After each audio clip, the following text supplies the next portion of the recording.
vocês. Estão com frio, né? Eu hoje pus no meu Facebook, era 7 horas da manhã, uma foto do meu iPad, 1 grau, lá no hotel onde eu tô, né? Maravilhoso, né? E vocês aí, tudo encapotado, né? Essa é coisa de gaúcho, que bobagem, né? Uma delícia. Muito bem.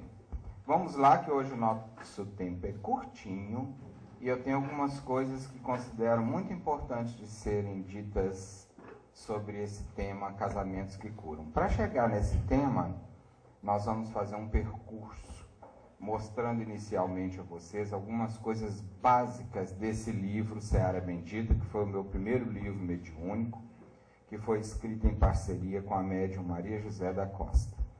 Nesse livro, as entidades espirituais, são mais de 30 espíritos, eles trazem mensagens de alerta a respeito de como conduzir uma organização em nome do Cristo.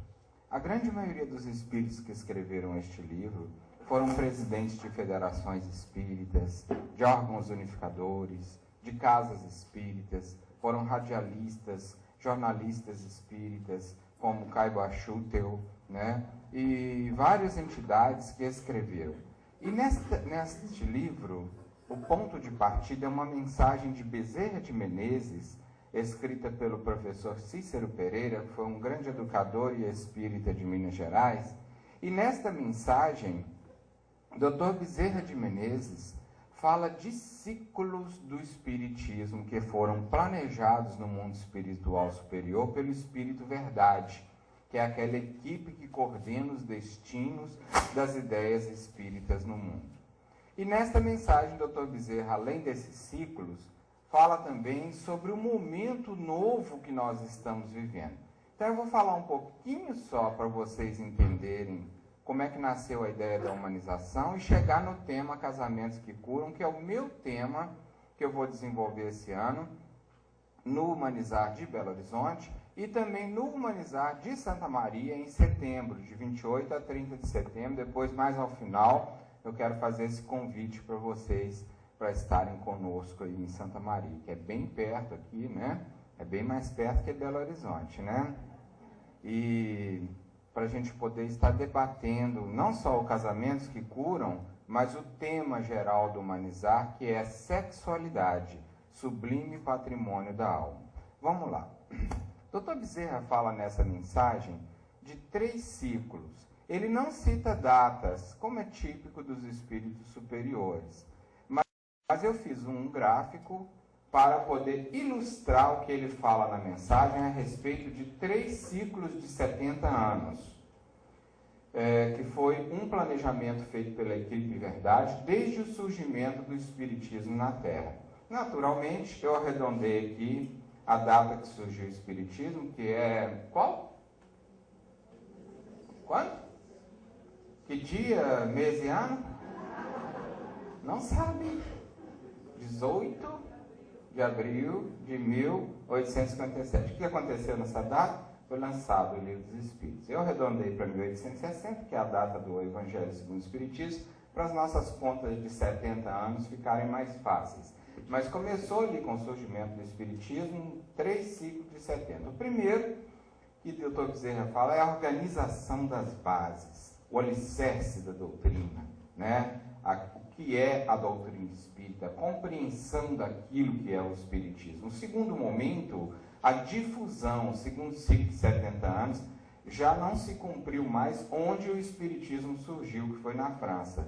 Onde que isso expandiu? Aqui no Brasil. Aqui em 1927, 1929, um médium mineiro, não sei se vocês já viram falar nele, Chico Xavier, já viram falar? Começou toda essa história de difusão, expansão das ideias espíritas através de livros no campo social. Vieram outros médiuns. A grande maioria das casas espíritas foram fundadas neste período, embora já existissem casas antes de 1930 aqui no Brasil, mas a grande maioria das 16, 17 mil instituições espíritas que existem hoje no Brasil foram fundadas aqui, neste período. Então foi o período que o Espiritismo foi para o mundo. Começou no Brasil e expandiu. E entramos no ano 2000 no terceiro ciclo de 70 anos, que é o ciclo da maioridade. Tudo isso está lá na mensagem Atitude de Amor do Dr. Bezerra de Menezes. Esse ciclo da maioridade nós vamos ver o que é. Nesses 2 primeiros ciclos, o grande foco nesses 140 anos, nesse planejamento, foi a doutrina espírita, a construção e a preservação de modelos institucionais e educativos para levar ao homem a ideia espírita. Né? Mas como é típico nosso, nós nos apegamos a esses modelos, nós nos apegamos a essa forma de fazer espiritismo e nasceu um espiritismo à moda brasileira. É um processo antropológico, natural, necessário. Toda ideia, toda cultura, todo filósofo, tudo aquilo que virou ciência um dia, caminhou por aí.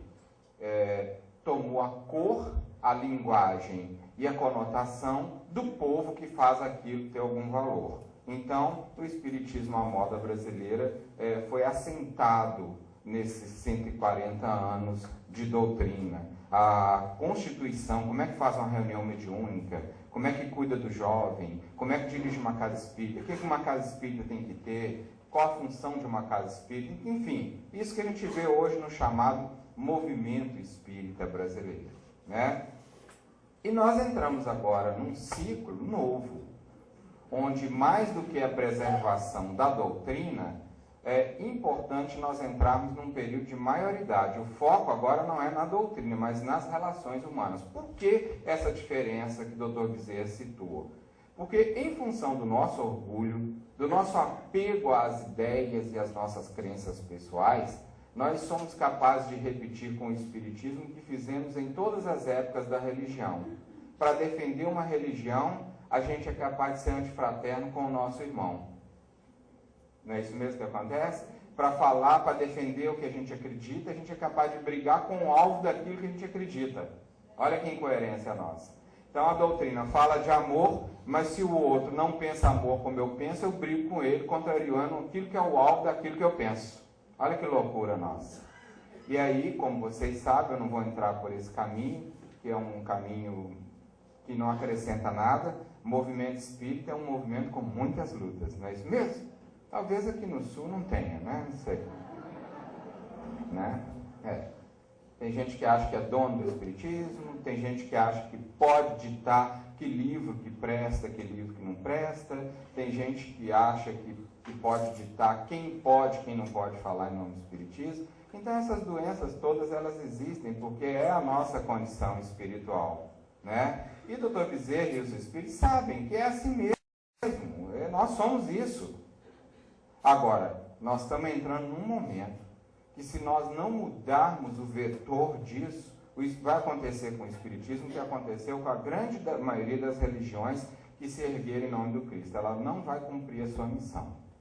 Ela vai deixar de cumprir a sua missão. Nós temos 70 anos para isso. Já entramos nesse período.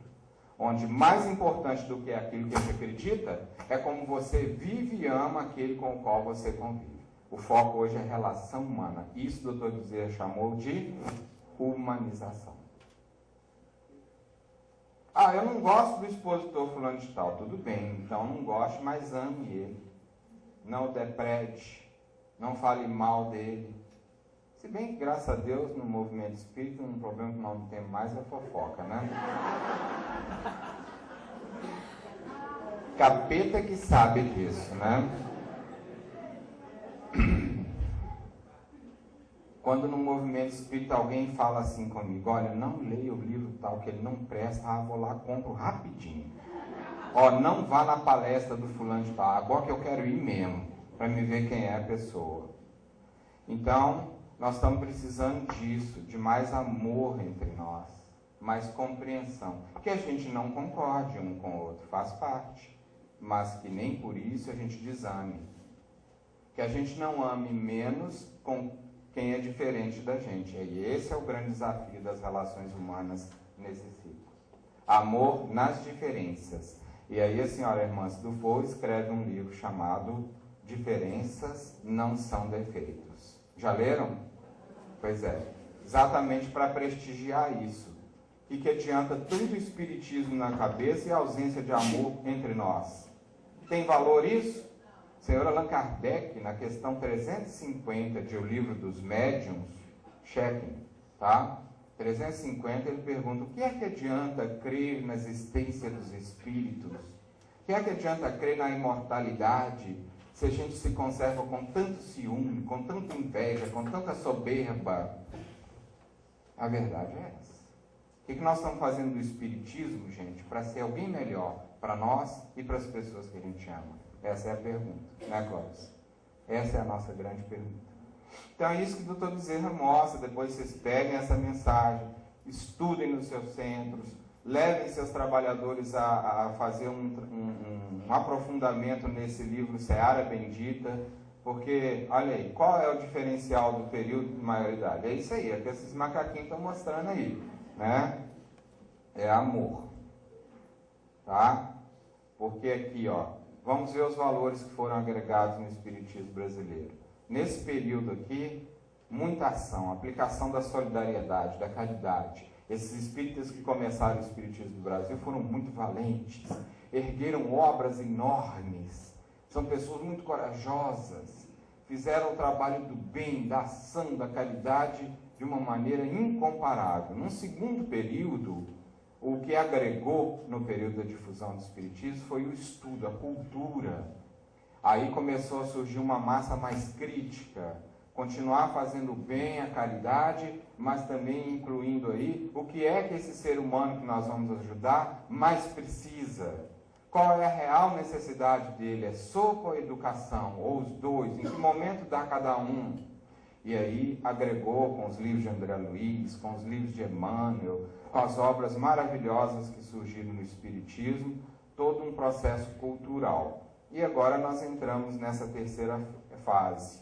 De posse da ação e do pensamento, falta-nos sentimento para desenvolver relações de afeto entre nós, com mais respeito, com mais carinho, com mais honestidade. Por isso que ontem eu fiz questão de ressaltar, não como uma metáfora de eloquência, né, de palestra, mas como algo que partiu com toda a sinceridade do meu coração, é esse carinho com o qual eu fui recebido por vocês em Porto Alegre. Realmente foi algo que me surpreendeu, coloquei isso no meu Facebook, porque até então outras notícias que eu tenho daqui não eram estas. Então eu fiquei muito feliz, porque no Paraná, né, já quiseram me queimar, em Santa Catarina também. Falei, se eu chegar até no Rio Grande do Sul, eu vou chegar tostado já. Então eu realmente, é com alegria que recebo esse carinho, não porque isso é assim tão importante pela minha pessoa, mas é tão importante por essa proposta que eu estou tentando viver na minha vida, né? Para mim é bom como ser humano, mas é melhor ainda como líder espírita ver que vocês abraçaram a ideia. Isso está no coração de vocês, faz parte da história de vocês. Ver homens da idade do Clóvis, do Vitor Hugo, né, com esses cabelinhos já brancos. Ai, lindos, por sinal. Olha, parece Neymar. Olha aqui, vem cá. Olha aqui, vem cá pro povo ver. Neymar, olha que bonitinho. Neymarzinho, né? Ver homens, que idade, Vitor Hugo? O Cláudio já me falou, a sua, qual é? 75, 71. Ver homens dessa idade, com a vivência que eles têm, abertos a ideias novas, isso é muito bacana mesmo. Eles podem ter o defeito que tiverem, a gente tem que ter muita tolerância, muito carinho, muita compreensão. Não é o que eu tenho visto. Homens dessa idade no meio espírita e mulheres dessa idade envelheceram, adoeceram, e estão vivendo um espiritismo de 1900 e início de século passado. Então é muito bacana.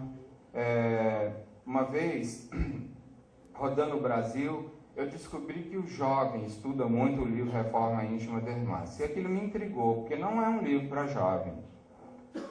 Então eu fui perguntar a ela, a senhora pode me explicar qual a razão desse interesse do jovem por esse livro? Então ela me respondeu, olha, meu filho, eu estou escrevendo para os espíritos que vão nascer nos próximos 50 anos. Então, essa juventude que está aí já faz parte desse grupo que vai entender essa linguagem, é uma linguagem diferente, é um espiritismo levado na ótica do século XXI. E eu falei, pô, se for escrito para os que vêm e os que ficaram, eles que fiquem espertos. Porque se não renovarem o modo de pensar enquanto na matéria, vão chegar do lado de cá e vão ter que renovar aqui. Estão perdendo tempo.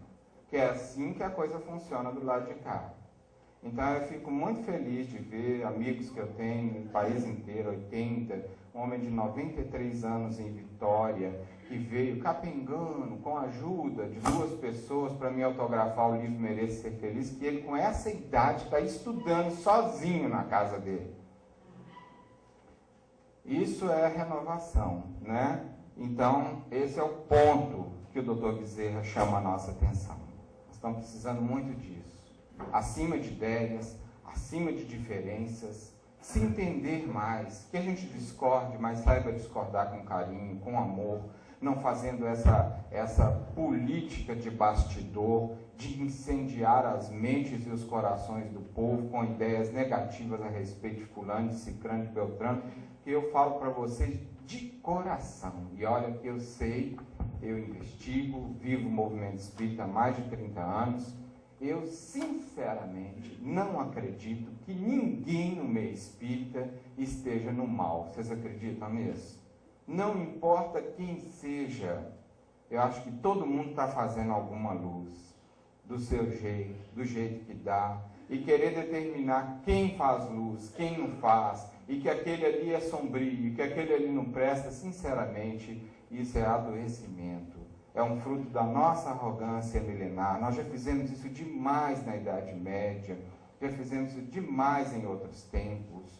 Nós estamos precisando de acolher os diferentes, porque nosso Senhor Jesus Cristo está de olho em todo mundo que tem um pingo de lucidez e boa vontade de acender um pouquinho de luz na mente alheia. Essa que é a verdade. Ele não está preocupado com os defeitos da pessoa, com a forma dela trabalhar isso, não. Então é isso que nós estamos precisando de ver. Jesus conta com todo mundo. É tanta maldade no mundo, é tanta gente preguiçosa. Então, se alguém levanta para falar alguma coisa em nome do bem, nós temos que apoiar essa pessoa, mesmo que a gente não concorde com o formato, com o método, com a linguagem, mas que a gente apoie, que é com isso que o Cristo está construindo um mundo novo, né? E no quinto Humanizar, que foi um evento que nasceu exatamente para a gente debater temas que tenham a ver com humanização, com sentimento, com desenvolvimento de relações melhores. Esse ano nós vamos estudar o tema Sexualidade Sublime Patrimônio da Alma. Tá? É o mesmo tema de Santa Maria, inclusive. Os expositores estão aí, que é o Vanderlei, o Andrei Moreira, de Minas Gerais, que é presidente da Associação Médica Espírita, né, de Minas. O Aguinaldo Paviano, que é um médium lá do interior de São Paulo. Não sei se vocês têm lido as obras do Aguinaldo Paviani aqui. O Marcos Leão, que é parceirão lá da Casa dos Espíritos, com o Robson Pinheiro, que agora também lançou um livro, Você com Você, né, muito bom, por sinal. E o Adenauer, de Salvador, que é psicólogo, escritor espírita, que são as pessoas que vão estar tratando desse tema lá no nosso Humanizar. Para você poder conhecer a aproximação, o site está aqui, www.portalhumanizar.com.br, onde também você vai poder adquirir conhecimento dos Humanizar que estão sendo feitos pelo Brasil, da programação do nosso Humanizar, como se inscrever para o Humanizar online, que eu falei aqui ontem. No final eu vou divulgar de novo isso, ok? Como se inscrever para o curso que o Djalma Arbolo, de Salvador, vai fazer na sexta-feira que antecede o nosso Humanizar, online também, sobre sexualidade. Vou mostrar isso tudo para vocês ainda hoje. Estou convidando então que vocês estejam lá conosco. Nós já temos pessoas de 16 estados, um casal da Inglaterra 25 pessoas do Canadá, que vão fazer o curso online, inclusive, né? Então, é um trabalho realmente muito gostoso. Seria muito legal ter alguém do Rio Grande do Sul lá com a gente, né? Se não puder ir lá, faça online, ou esteja conosco também em Santa Maria. Aqui algumas peças gráficas, né, de design do nosso trabalho, de publicidade do nosso trabalho, que estão sendo distribuídas no Facebook, ok? E que estão sendo distribuídas aí a rodo nas redes sociais. Aliás, quem me segue aqui nas redes sociais, né?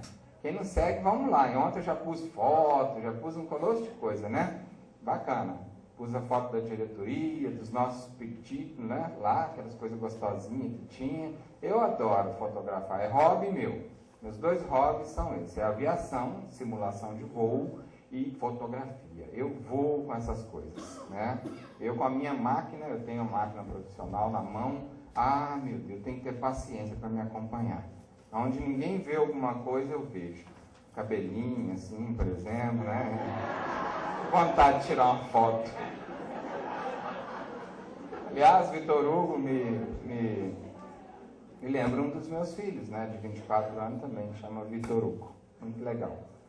Bom, não queremos discutir o sexo dos anjos. É verdade.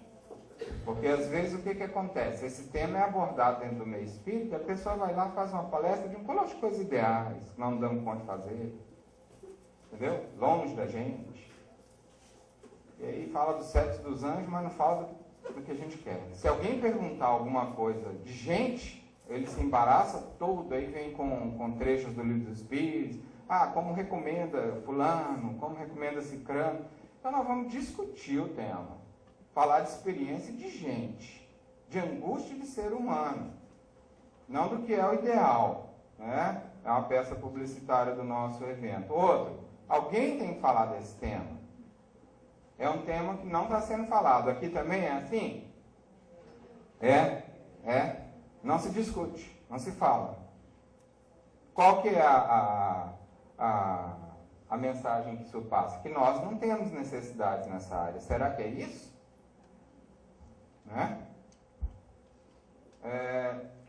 Tabus e preconceitos sobre sexo que intoxicam a cultura espírita, com o Paviani. Olha os temas que ele vai falar: tentação e negação de necessidades, casamento sem sexo, provação, fantasias e influência espiritual, assistência social e sublimação, culpa e masturbação, abstinência e evolução, repressão e obsessão, carência e karma, virgindade e fuga, puritanismo e sensatez. Os temas bons, né?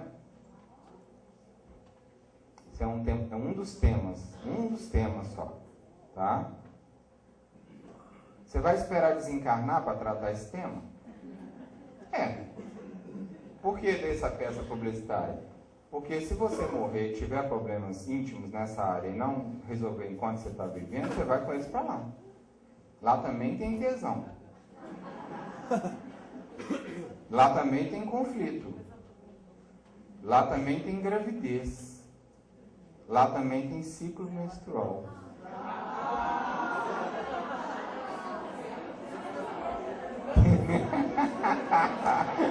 Não gostaram da notícia? Olha, qual o problema? Para nós nenhum, né?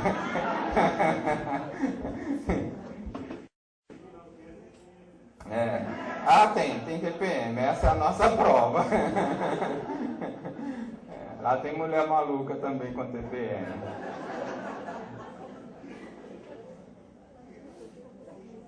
Que adianta o mundo te ver assim, se aos olhos de Deus você está assim, ó. Você veja, por exemplo, o termo homossexualidade, que vai ser tratado pelo Dr. Andrei, no nosso Humanizar. Não sei se vocês já têm o livro dele aqui. Foi a melhor coisa que saiu sobre esse tema nos últimos anos do Espiritismo. Homossexualidade sobre a ótica do espírito mortal. Ele vai tratar esse tema. Então veja esse tema homossexualidade. Alguns anos atrás, eu recebi na nossa casa espírita 3 casais gays, 2 masculinos e 1 feminino. Eles tinham sido expulsos de um centro espírita, eram passistas do centro, com carta que eles me mostraram e eu li. Por quê? porque a diretoria fez uma reunião e apareceu um mentor lá e falou que eles estavam passando a energia de gueisura deles pro povo, entendeu o que é? E que o povo todo ia começar. Duro, né? Chegaram arrasados na nossa casa espírita, nós os acolhemos com carinho, nunca nos deram um pingo de trabalho, evangelizavam crianças, pintaram o centro para nós, nunca mexeram com ninguém, tinham entre eles amor verdadeiro, dignidade na relação. Um deles, inclusive, quando chegou à nossa casa, já tinha 11 anos que viviam juntos, com bens passados um para o nome do outro, coisa séria. E tem gente que não acredita que possa existir coisa séria aí. E aí, ó, você que é homossexual, você vai passar na nossa reunião de desobsessão, vai curar disso, se Deus quiser, e depois você vai ser... Tá que nem esses pastores fazendo isso aí agora. É a mesma coisa. Eu não sei se vocês que são profissionais de psicologia e de medicina, principalmente da psiquiatria, sabem disso. Tem profissional que não sabe. Se você no seu consultório tratar um homossexual como doença, você pode perder o seu diploma como doente. Os conselhos abominaram isso nos países mais desenvolvidos. Isso não é mais aceitável na ciência humana. Por isso que está tendo essa reação com esses pastores. Eles estão contra a lei, contra a ciência, contra tudo. Então, um tema como esse, por exemplo, que eu não vou poder aprofundar, que meu tema é outro, vai ser discutido. Como é que é isso dentro do espiritismo? Como é que você lida com um tipo de situação como essa? E assim vai. Vamos entrar aqui no meu tema, casamentos que curam agora. Emmanuel fala, a guerra efetivamente flagela a humanidade, semeando dor e morticínio entre as nações. Entretanto, a afeição erradamente orientada, através do compromisso escarnecido, cobre o mundo de vítimas. O nosso livro básico do nosso encontro lá, Humanizar, é esse aí, um ilustre desconhecido no meio espírita, Vida e Sexo de Emmanuel. Quem aqui já leu ou já estudou esse livro? Olha só, quão poucas pessoas. Eu falo isso muito, que a gente lê Hermance, Zíbia, os livros que estão surgindo, mas que a gente não deixe Chico Xavier para trás. Que os livros que eu comecei há 35 anos atrás foram esses, Missionários da Luz. Já ouviu falar? Quem leu Missionários da Luz? Eu li Missionários da Luz 8 vezes. E estou com vontade de ler de novo. Nosso Lar, que foi o livro do século, deu filme. A gente precisa ir nesses livros. Humberto de Campos, vocês já leram alguma coisa de Irmão X, Humberto de Campos? Voltar nessas obras, os romances de Emmanuel, Ave Cristo, Renúncia, há 2000 anos, 50 anos depois, Ave Cristo, lindos, não é mesmo? Os jovens adoram esses romances. Nós só precisamos voltar nisso, que a gente leia Hermance, leia o que está surgindo de novo, o Robson, o Bacelli, as coisas novas, mas que a gente não perca esse fio, porque o conteúdo de Chico é muito importante. E Vida e Sexo é um deles, um livro que surgiu em 1970. Como quereis que os homens vos façam, da mesma maneira lhes fazeis vós. Essa é a regra de ouro em assuntos de sexo e afeto. Não faça ao outro o que você não quer para você. Entre os seres pensantes, a ligação que ainda não conheceis. O magnetismo é o piloto dessa ciência que mais tarde compreendereis melhor. Eu vou falar hoje de casamentos que curam com base nessa colocação de Kardec e em outras que tem em livros espíritos. Quando você se apaixona por uma pessoa, quando você tem atração por uma pessoa, está em jogo ali, não é só um magnetismo sexual. Está em jogo ali todo um complexo de energias sexuais, psicológicas, emocionais e espirituais. Você, na verdade, ao se ver ligado a alguém que te atrai, Você não está atraído só pela forma física que aquela pessoa te chamou a atenção. Esse é o que você vê mais ostensivamente. Mas aquela atração tem componentes magnéticos que nós ainda não percebemos. E nós somos atraídos para criar um enlace com as pessoas que nós merecemos e precisamos. Isso me faz lembrar uma paciente que ela tinha muito problema com relacionamentos. Então um dia ela chegou com mais um relacionamento rompido no consultório, chorando, e fez a pergunta: Vanderlei, por que eu só arrumo um homem ruim? Só homem que me bate. Ela tinha essa tendência de atrair pessoas que agrediam. Então eu, como conheci a história dela, não dei volta.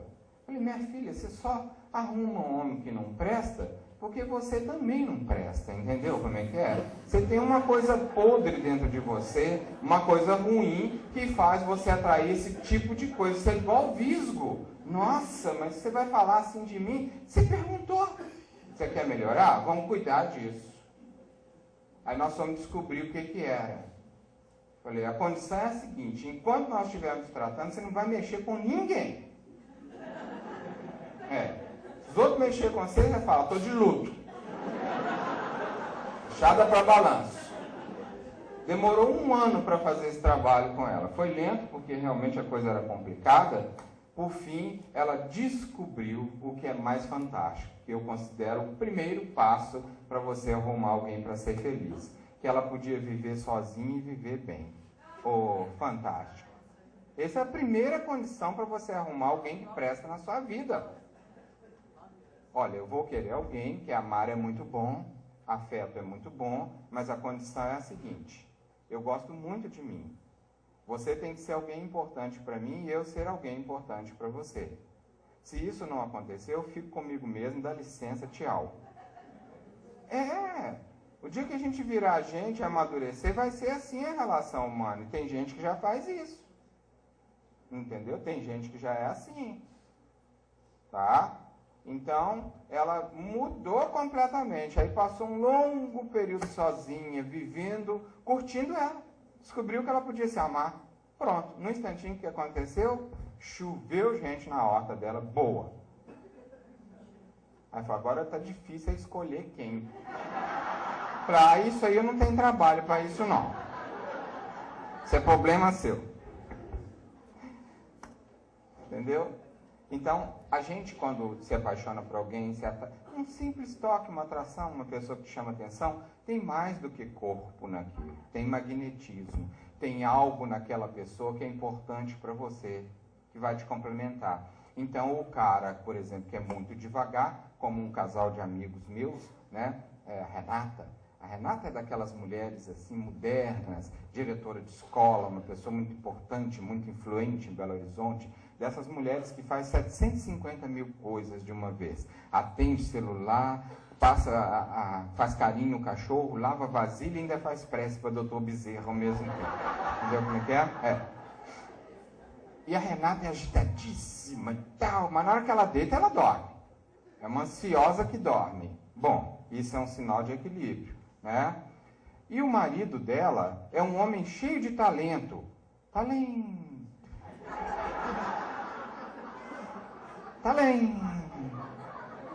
Quase parando, né?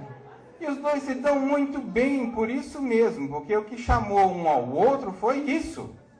Ela, quando viu aquele homem devagar, achou a coisa mais linda do mundo. E ele, quando viu aquela mulher 1000 por hora, falou: nossa, eu preciso de uma mulher dessa do meu lado. É exatamente. Nós somos atraídos um pelo outro conforme a luz e a sombra que nós carregamos dentro de nós. O nosso sombrio chama a atenção do sombrio alheio. A nossa luz chama a atenção do sombrio alheio. Então, é assim que as uniões se fazem. Esses dois, por exemplo, poderiam caminhar para o que muitos casais caminham. Depois de casados, aquilo que chamou a atenção no início passa a ser um defeito. E aí começam as brigas. Você é muito devagar, você decide as coisas muito devagar. Você que é muito rápida, mulher, você é rápida demais, as coisas têm que ir no seu tempo. E aí começam as brigas e dá uma separação. Porque não entenderam que o que cura um casamento é você curar o seu sombrio naquilo que você procurou de qualidade no outro. Faz sentido? Quer garantir um casamento muito tempo? Começa a descobrir que a luz do seu parceiro ou da sua parceira que te incomoda, é ela que vai ser a substância para você iluminar a sua sombra. Bonito isso? Sabe aquela coisa que o seu parceiro e a sua parceira te chamam a atenção, que você não aceita de jeito nenhum?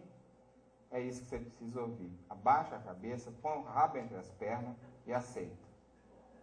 Ah, estou quase mudando, sabe? Ela é muito chata. Vai achar outra igualzinho, que vai te falar a mesma coisa, porque o problema é seu. Não é bonito pensar isso? Casamentos que curam é isso. É quando você entende o que o seu parceiro e a sua parceira têm, que é ruim de aguentar, mas que é importante para você se iluminar. Quando você aceita isso, há uma integração. Aí é bonito, o amor floresce. Lindo isso, não é? Isso é o casamentos que curam. Você emociona, não emociona? Que lindo ver ela chorando, né? É. Então é isso. Quando os dois não dão conta, separa. Realmente, não, você não presta, você é lento demais, devia ter procurado uma pessoa mais esperta. Aí ela vai sair do casamento, procura um mais esperto, vai dar tudo errado também. Porque ela vai querer competir com o mais esperto. Entendeu como é que funciona? Não é aquilo que ela precisa. Uma coisa que eu aprendi, eu já sou um homem de 3 casamentos, né? Que seja o último, né? Pelo amor de Deus, chega. Nenhum curou, né? Boa, Cláudio. Nenhum curou. Não, depois eu vou explicar isso aí, mas foi muito boa a sua colocação. Não estou querendo me defender, não. Mas foi legal você falar isso aí, depois eu vou explicar. Então, o que eu ia falando? Ele já me atrapalhou. Vem cá, põe um cafezinho para mim. Sabor. Aí ela vai para o outro casamento e vai competir com o cara. Então, a gente tem que ver o que é casamentos que curam. Não é você procurar uma pessoa igual. Lembrei o que eu ia falar. Tá?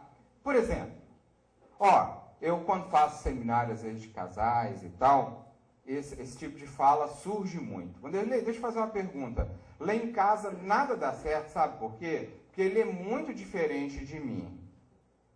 Isso é o egoísmo no que existe de mais intenso que pode existir.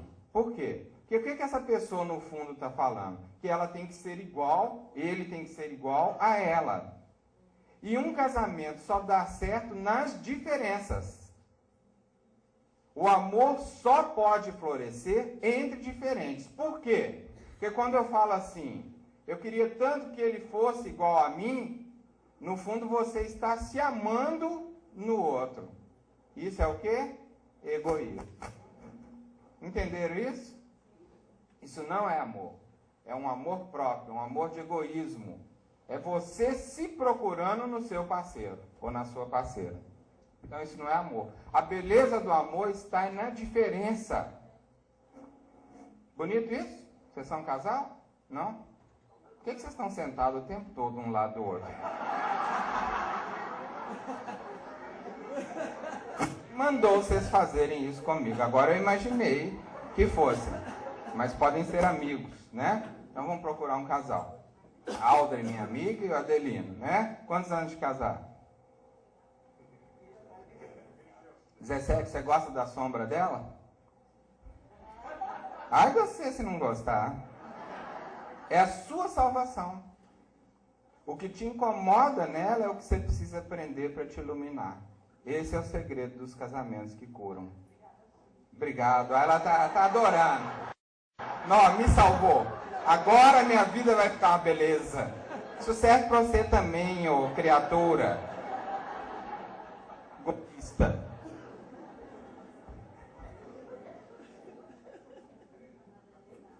Qual o segredo do casamento? É a sua salvação. O que te incomoda nela é o que você precisa aprender para te iluminar. Esse é o segredo dos casamentos que curam. Obrigado. Ela tá adorando. Não, me salvou. Agora minha vida vai ficar uma beleza. Isso serve para você também, ô criatura. Golpista.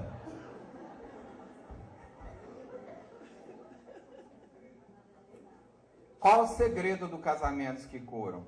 Diálogo. O remédio do casamento é o diálogo.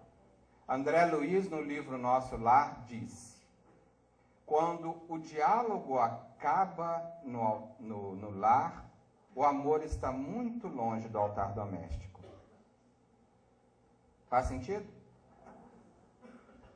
Casal que não gosta de bater papo é um sintoma de pouco amor. E de quê? E de rir junto, né? Fazer cosquinha, fazer sexo, né? Você faz? Ela vacilou em responder. Gostei do vacilo dela. Esse é o seu problema. Tá. Nós vamos resolver isso. Viu? Vamos resolver. Isso aí. O importante é isso. Vai treinando um negócio que ele vai funcionar.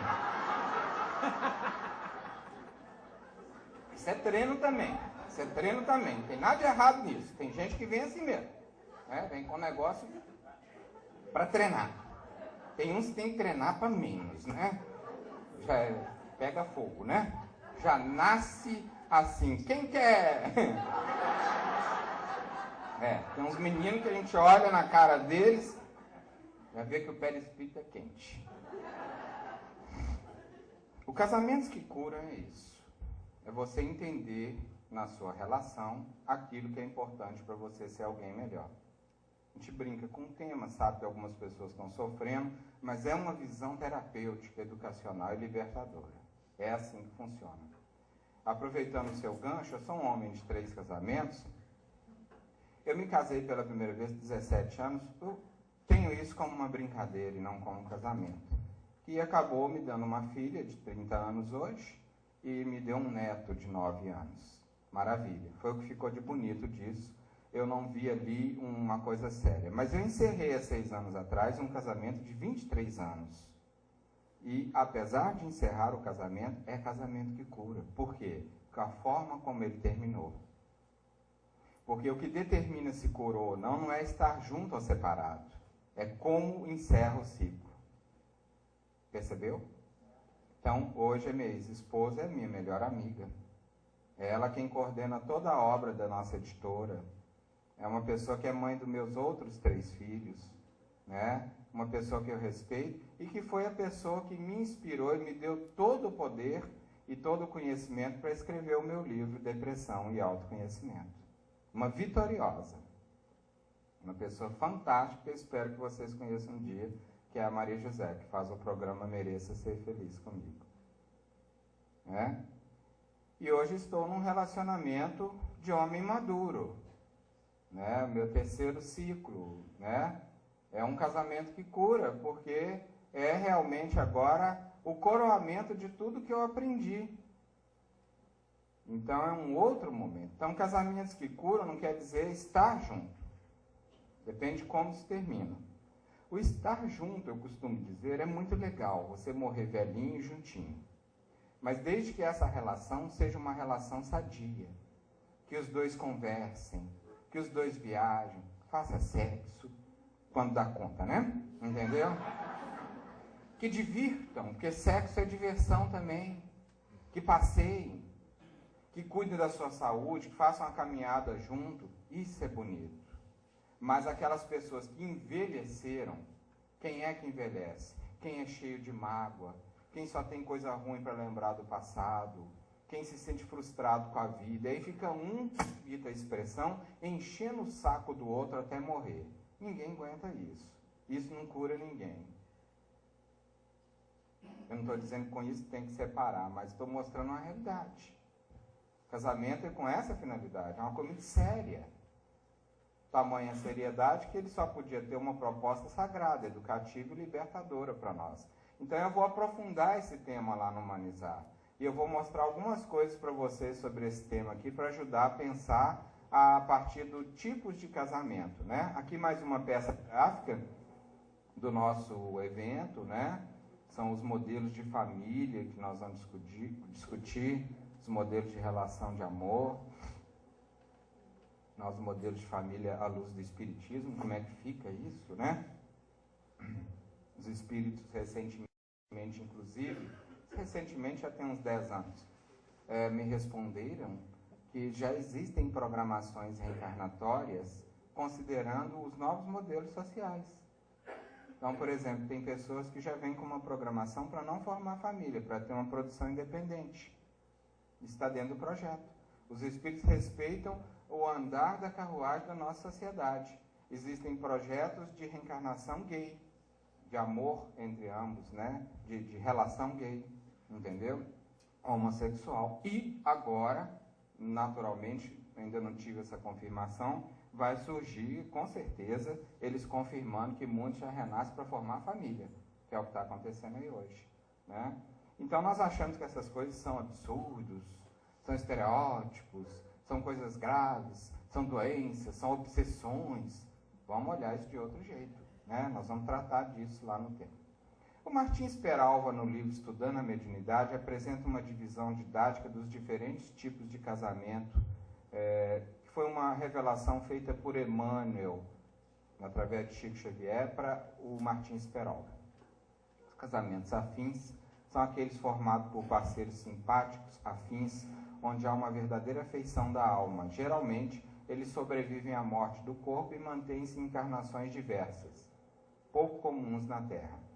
Os transcendentais são casamentos afins entre almas enobrecidas que juntas vão dedicar-se a obras de grande valor para a humanidade. Caso de um Einstein, né, de um Gandhi. Diz que o Einstein, na noite da lua de mel dele, ele sumiu. E a esposa foi achar ele no barracão fazendo a teoria da relatividade. Então tem que ter muita compreensão para lidar com uma criatura dessa, né? Tem que ser transcendental. Os provacionais são uniões entre almas mutuamente comprometidas, que estão juntas para pacificarem as consciências ante erros graves perpetrados no passado e simultaneamente desenvolver os valores da paciência, da tolerância e da resignação. São os mais comuns. É aqui que se encontra a grande maioria da proposta dos casamentos que curam.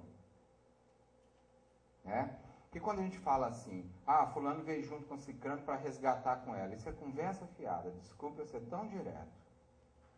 Você não resgata nada com ninguém, você resgata com quem? Consigo próprio e com a sua consciência. Com o outro você coopera. Com o outro, se você ficar bom para a sua consciência, você acaba sendo útil na educação dele. Mas é com você a coisa, não é com o outro. Com o outro você arrumou um problema, com certeza. Mas o problema está dentro de você. Vai ser resolvido, não na pessoa.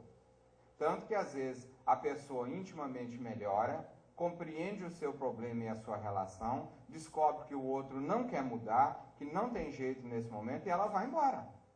E ela segue a caminhada dela, não fica presa àquilo não. Ele encerra o ciclo se o outro não quiser encerrar. Sacrificiais são aqueles que se caracterizam por uma grande diferença evolutiva entre cônjuges. É aquele casamento lá do livro Renúncia, de Emmanuel. Quem já leu Renúncia? A Alcione, que é uma das personagens do livro, ela volta para buscar o Carlos, que é um amor dela que está mais atrasado na evolução, né? Um espírito de mais alta envergadura que aceita o consórcio com o outro menos adiantado para ajudá-lo em seu progresso espiritual.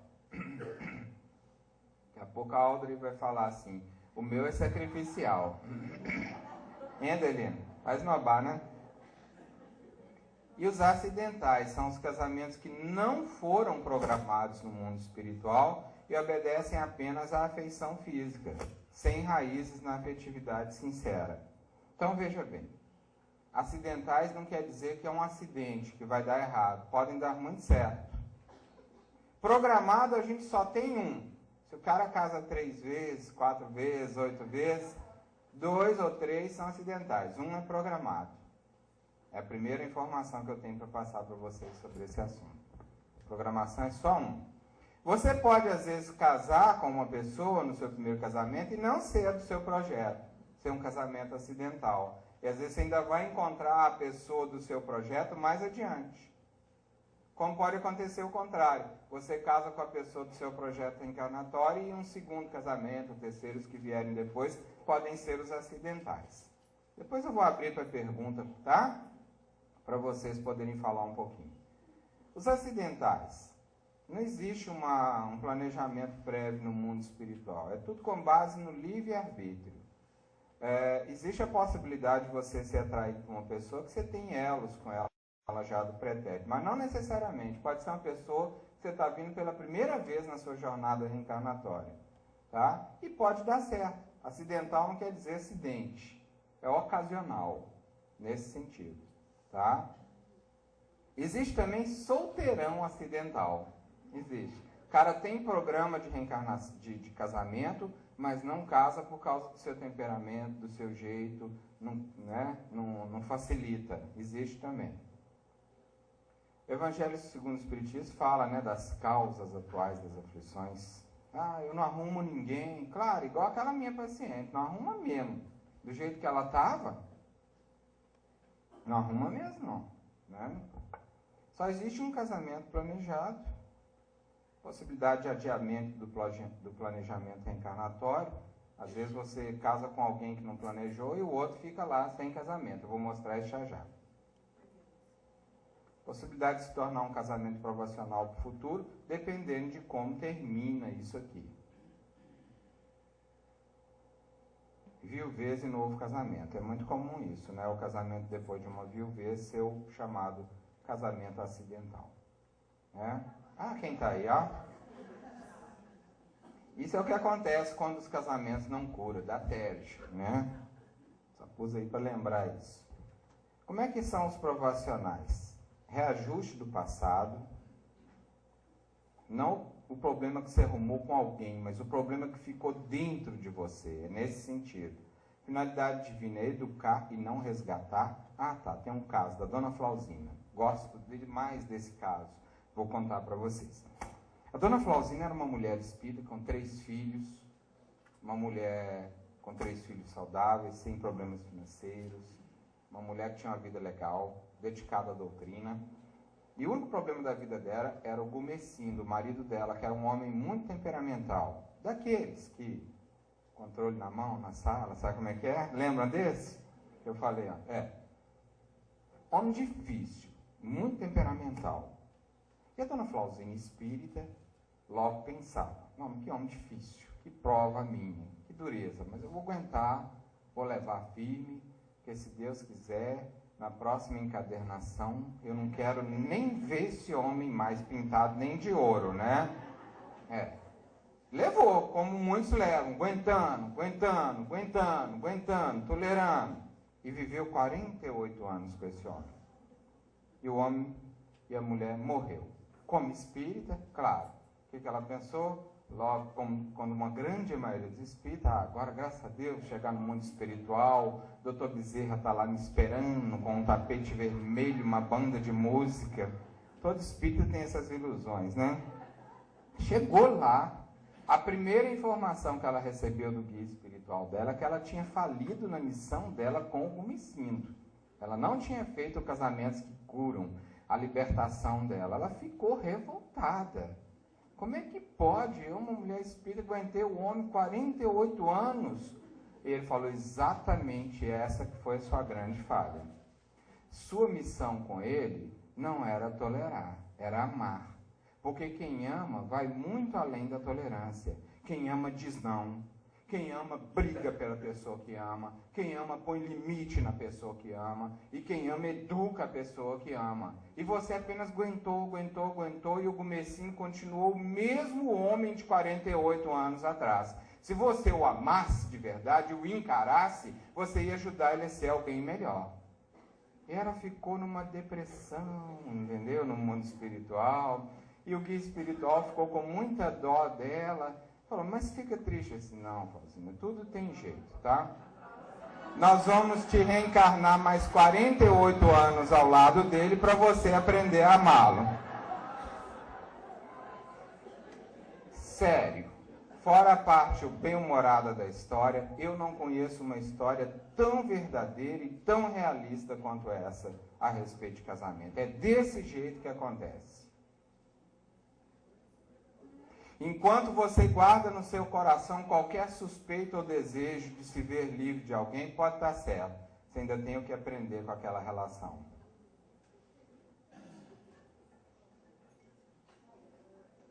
Doeu? Agora, sabe aqueles casais que se amam muito? Nossa, se Deus quiser, eu quero voltar muitas vezes com você. Com certeza Deus vai separar. Porque vai ficar muito no egoísmo isso aí. Entendeu como é que é? É mais ou menos assim que funciona. Tá? Essa história da Flauzina é fantástica. Nós estamos juntos para isso, para ajudar um ao outro a crescer. A geração das mulheres da minha idade, para mais um pouco, foram treinadas para aguentar. O homem é que manda, né? Está mudando isso, inclusive sobre a ótica espiritual. Vamos rever isso. Nós somos parceiros de caminhada. Homem que ainda acha que mulher não tem poder, mas vai sofrer muito. O futuro é da mulher. O futuro do mundo é da mulher. É verdade. O mundo é de vocês. E os homens que querem caminhar, reconheçam esse poder. É o melhor que a gente faz. Isso não significa ficar para trás, não significa ser menor, não significa nada disso. Significa inteligência e amor de verdade. Reconhecer isso que é divino, né? Tá? Sim, obrigado. Vamos? Planejamento é feito pelos amigos espirituais com ou sem participação do reencarnante. A maioria de nós não faz parte desse planejamento. Não, deixa, eu quero voltar com o Clóvis, pelo amor de Deus. Não, você não vai voltar com o Clóvis, você tem uma outra coisinha para acertar com uma pirada lá no outro lado do mundo. Você vai para lá. Se deixar por nossa conta, vai entrar esses interesses pessoais. A maioria de nós não faz parte porque não tem amadurecimento desse planejamento. Alguns já têm condição. A grande maioria dos casamentos na Terra é provacional, a possibilidade de tornar uma expiação ou uma desvinculação. Pode complicar ou pode desvincular. No caso da Flauzina, ela não desvinculou, ela adiou.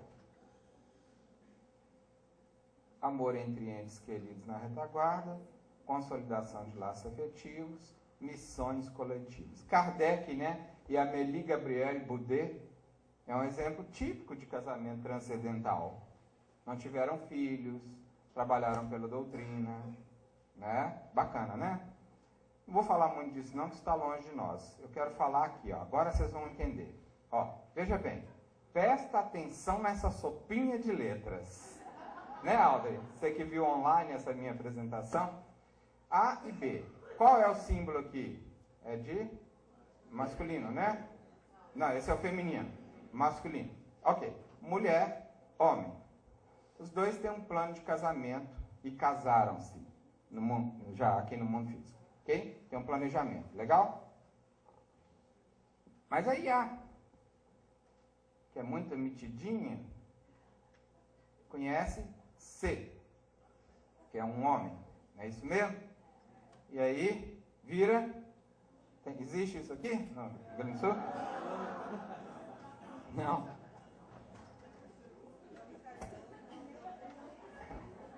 Meio espírita não, Ainda bem. Graças a Deus. Espírita não faz sexo, então não tem problema, Vamos lá. A sopinha de letras, como é que fica? Muito bem. Se era um planejamento, C entrou na conversa de gaiato. Ok. Naturalmente, C também, que é uma mulher, não é isso? É uma mulher? Não, um homem. Às vezes eu tenho dificuldade de guardar esses símbolos. Um homem, Ok? Também tinha um planejamento de casamento com D, que evidentemente, em função dessa união, vai ficar lá uma criatura sem laço.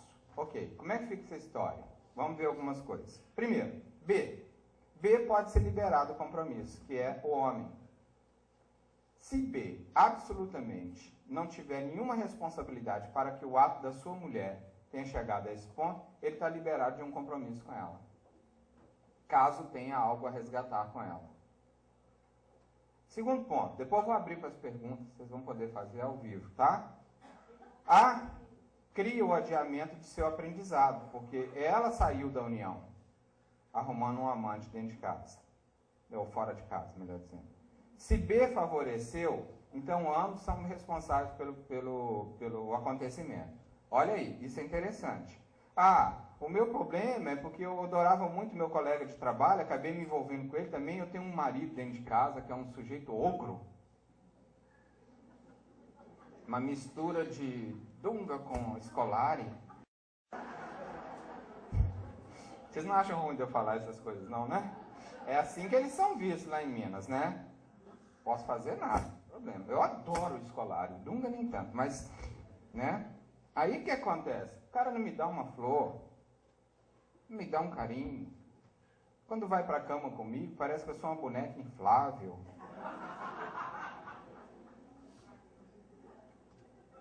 Às vezes ele toma banho dia de semana. A barba dele, Jesus toma conta. Parece um reduto do umbral, entendeu? Como é que vive com uma criatura dessa? Aí aparece um colega de trabalho, cheirosinho, barba bem feita, elegante, estilo André, assim, olha só. Entendeu como que é? A sua tá aí hoje? Nó, ferrei. Nossa, coitada, agora ela vai ouvir. Jovem, bonito, tá? Bacana. É jornalista, né, que você falou? Aparece na televisão e tal. Não, aquele jornalista de televisão, ele me entrevistou. E depois que ele me entrevistou, eu fiquei querendo fazer entrevista com ele toda hora, entendeu como é que é?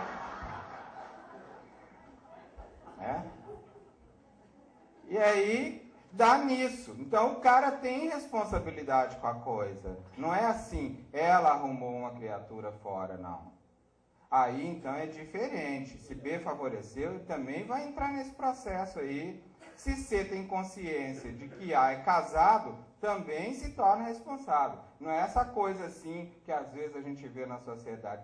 Eu não tenho nada com isso. Ela que gostou da minha entrevista, entendeu como é que é? Não existe isso. Não existe isso. Entendeu? Ele também, aqui é ele, né, no caso, se torna responsável pela situação. C deve ter um programa também que pode estar negligenciando com D. Olha como fica complicada a situação. Porque acaba que diamante os dois se casam, realmente termina esse casamento aqui, e D naturalmente vai ficar sobrando. O que os espíritos têm que fazer? A chamada reprogramação de urgência. Isso está acontecendo demais em função exatamente dos chamados casamentos acidentais. Vamos agravar isso um pouco. Quando tem filhos programados para vir. A, vocês lembram lá, era a mulher, B, o homem, certo? E estava no programa deles, dois do casamento deles, vinham os seguintes filhos. As afinidades de A, X, Y, Z, e alguns problemas espirituais do passado de B, que é F, G. Eles iam ter apenas uma família singela com 5 filhos, né? Tá? Eles separaram. Como é que fica os filhos do casal que não renasceram? Não deu tempo nem para G vir e nem para Y vir. Já tinha X, já tinha Z, já tinha F. Já tinha X, Z e F. Mas G, que era um reajuste de B, e Y, que era uma afinidade de A, não chegaram a reencarnar, tiveram só 3 filhos. Ficou esses 2 lá pendentes, porque interrompeu o casamento, interrompeu o projeto. Como é que ficam os filhos do casal que não renasceram? Depois eu volto, tá? Onde vocês quiserem. Só apresentar as ideias todas para vocês poderem fazer suas perguntas. No triângulo amoroso, no outro casamento que iria acontecer, mas que nem chegou a acontecer, que é o do amante, iam renascer o filho 1 e 2, que são problemas do passado dele, e vínculos de D, 6 e 9, que também nenhum deles renasceu porque C virou amante lá de A. Então, como é que fica esses 4 filhos? Eles têm projeto de reencarnar e vão reencarnar. Está autorizado. Olha como é que complica a coisa toda, não complica? Então, C, casa com A, os amantes casaram, os reajustes de C, os reajustes de A vão nascer nesse novo lar. O F, o que deu para renascer, vai vir só o F. O Y lá, que estava lá atrás, vai ficar, não vai dar para vir não. Os reajustes de C, 1 e 2 também, né? Deu para nascer o 1 e deu para nascer o F. C só pode ter 2 filhos, então vai ficar filho para trás. O 1, sendo um desafeto grave, não pode esperar, tem que nascer rápido. E F é um vingador sexual de A, né? Um influenciador da sua separação, inclusive, então tem que renascer rápido. Né? Eu conheci um caso desse aqui, ó. Deixa eu mostrar para vocês, que aí eu quero conversar um pouco com vocês antes de ir para frente, senão todo mundo vai ficar louco com essa sopinha de letra. A ficou amante de C e B suicidou-se em função da separação, o marido. O que aconteceu? O primeiro filho de A e C foi o marido, que nasceu excepcional, por causa do tiro que deu na cabeça. Nasceu especial, né? Criança especial que fala agora. Entendeu? Entendi um caso desse. Podem perguntar.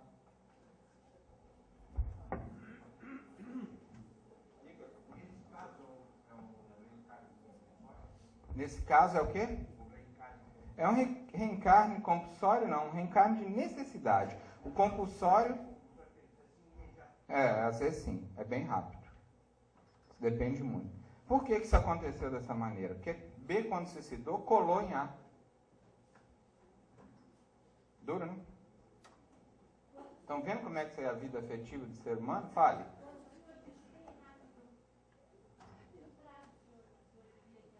Alguns meses.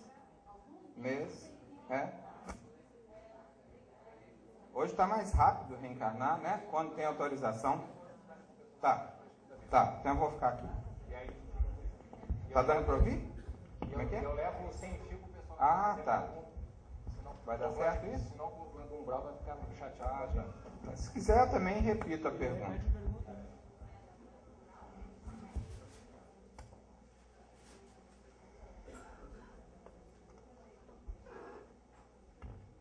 Sim? Vanderlei, e no caso dos abortos provocados, como é que ficam esses espíritos? Em que oportunidade eles voltam ou não? Tem de tudo um pouco, né? Eu acabei de atender um caso de uma pessoa que a mãe fez vários abortos. E uma de suas filhas ficou grávida de um desses abortos. Então, o espírito voltou como neto dela. Entendeu? Tem de tudo um pouco. Cada história é uma história. Tá? Não tem uma história só. Tem espíritos que não vão nascer, vão virar obsessores da pessoa que fez o aborto, que é o mais comum. Atende isso muito em consultório. Mulheres que fizeram aborto estão debaixo de um processo de ligação ainda com o espírito abortado. Tá? Pergunta aí, fala. Namorei meu marido na adolescência por 2 anos e depois ficamos 18 anos separados. Nos reencontramos outra vez e estamos juntos agora por 7 anos. Isto é um resgate? Isso é um aprendizado. Não gosto dessa palavra resgate, exatamente por causa do sentido que tem sido empregado a ela. É uma coisa do tipo, nós temos que estar juntos. Não tem isso. É um aprendizado. Se a vida trouxe vocês para esse tipo de experiência, com certeza vocês têm aí uma união para curar. Um casamento que pode curar. Algo um para aprender com o outro. O que ele tem de luminoso vai servir para a sua sombra. O que você tem de luminoso vai servir para a sombra dele. Compete a vocês descobrirem isso. Você que perguntou deve ter escutado eu falar aqui hoje. Nós não temos compromisso e resgate com o outro. Isso é um conceito muito perigoso de karma. Nós temos um processo de harmonia com a nossa consciência. Se, aliás, a gente não pensar assim e ficar naquela de eu tenho um resgate com meu filho, que não quer sair desse vício, que não quer avançar, e você está fazendo o que pode, deu o exemplo de lá para ele e ele não quer avançar, você não tem um resgate com ele, você tem um resgate com a dor que você vai ter por causa dessa experiência. E um aprendizado para você de amor. Para você saber que o fato de você amar alguém não é garantia de que esse alguém vai melhorar. Isso é um dos maiores aprendizados que nós temos que fazer na vida. Ah, mas é meu filho, nasceu no meu lar. Não importa. A vida é assim. O amor é fundamental, mas às vezes não vai ser suficiente para ele melhorar. Por quê? Porque o resgate não é com ele, é com você. Ele também tem que dar a cota dele, ele também tem que melhorar. Eu, como pai, estou aprendendo essa lição na minha vida. A gente tem que matar os nossos filhos para torná-los parceiros de caminhada. Vocês entenderam isso que eu falei? Os filhos que nós idealizamos, nós temos que matar para entender que são almas que Deus entregou a nós para a gente fazer o que dá conta de fazer para eles.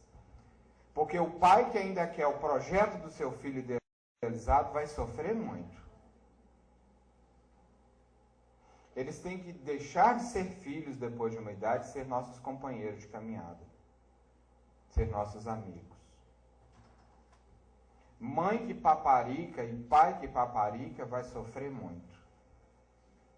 Por isso que eu digo que às vezes os meninos que têm problema em casa, quem precisa ir para o consultório é os pais. Porque principalmente essa geração de jovens que estão chegando de 20 anos para cá, eles são extremamente egoístas. Viu, Kátia? Doa. Sua amiga também. Estou vendo a idade dela. Né? 20 quantos? E você? De 20 para cá que eu falei. Olha bem.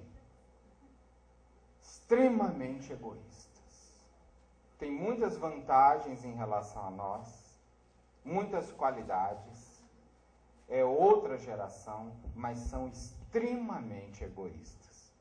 E egoísta precisa de não. Limite. Um dia desse eu estava com minha esposa num shopping, nós fomos fazer um lanche, eu estava muito cansado depois de uma atividade, e eu me sentei enquanto ela foi pagar e pegar o lanche. Havia uma mesa ao lado da nossa com 4 jovens, na casa dos adolescentes, na verdade, 16, 15, 18 anos. Não é que um deles chegou, pegou a cadeira da minha esposa na minha mesa, nem olhou para mim, do jeito que ele pegou a cadeira, ele foi de cabeça baixa em direção à mesa dele. Eu falei, escuta aqui, menino, tem gente sentada aí. Do jeito que ele estava com a cabeça baixa, ele voltou com a cadeira, pôs lá, não pediu uma desculpa nem nada. Dou vontade de matar.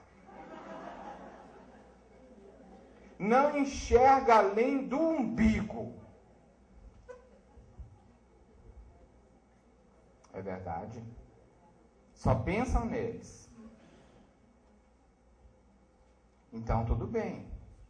Isso não os torna pior do que nós. Mas eu estou falando isso para vocês entenderem quem são esses jovens que estão nascendo. E o que é que nós temos que fazer com eles? Limite, não. 50 mil nãos e um sim. É isso aí. A ausência disso vai trazer dor e problema. Tá? O que mais? Sabe-se que, independentemente da família terrena, todos nós temos uma grande família espiritual. Pergunta-se, poderá o casamento acidental ser fruto da ligação com alguém da família espiritual e isso poderá gerar karma? Eu acho isso aí muito filosófico, sabe? Eu acho que alguém está no seu caminho, não com essa visão de família espiritual, que não estão pronta para ela. É alguém importante na sua caminhada. Fique assim, né? Alguém com quem você pode fazer algum aprendizado. Por que tem que ser de uma família espiritual? É como se a gente usasse isso para poder justificar o que estamos fazendo. Às vezes não, bobo. Às vezes é alguém que ainda vai te dar muita dor de cabeça. Tomara. Porque assim você vai aprender muito. Parece que quando a gente fala essas coisas, a gente está querendo uma garantia que vai dar tudo certo, que aquela pessoa é uma afinidade, mais ou menos aquela ideia de alma gêmea truncada. Com alma gêmea você não aprende nada. Alma gêmea é uma algema, entendeu? Você aprende com diferentes. Você cresce com diferentes. Amor floresce entre diferentes. Isso é o que nós temos que guardar em casamentos que curam. Se o casamento ou a união é acidental, os filhos oriundos desse casamento também são acidentais? É bem provável. Muito provável. É o caso de D, né? A espiritualidade vai no caso dele, que não tem nada a ver com essa conversa toda aí, arrumar um novo casamento. E aí vai fazer um projeto também de filho para ele e para a pessoa que vem. E os filhos, entre aspas, serão acidentais. Acidentais no sentido, não estavam na programação original. Vão ter que fazer uma reprogramação.